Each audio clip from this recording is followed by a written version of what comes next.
women really have to come into their place, and that they're finding ways around those challenges, and they're doing so by taking action very consistently. One of the things that I speak about a lot is that we, in emerging economies, we still honor our culture. So we don't really buck against our culture. We incorporate what we love about our culture, and that's what makes us different in the way we do things than maybe women do in the West. And so we find a way to voice our aspirations or advocate for ourselves within the parameters as we push the culture or we encourage the culture to grow, but we're not going to do it in the same way.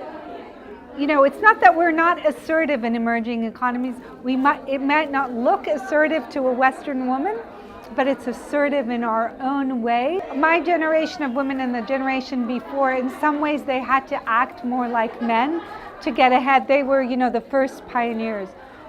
Well, now we realize if we don't act like women, then where's the diversity? Right? What we know is that corporations and businesses and the economy succeed best when they have diverse voices, age, race, gender. It's critically important to include men, and without that we will not make the progress. I say that the women of my generation had to start primarily by talking to each other and to helping each other really get ahead and talking at men, policymakers.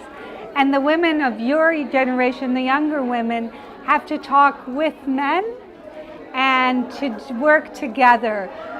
Men are just as interested in having their communities and their countries and their companies be successful, and we know that we're going to do that through diverse thinking and through gender differences and racial differences and age differences.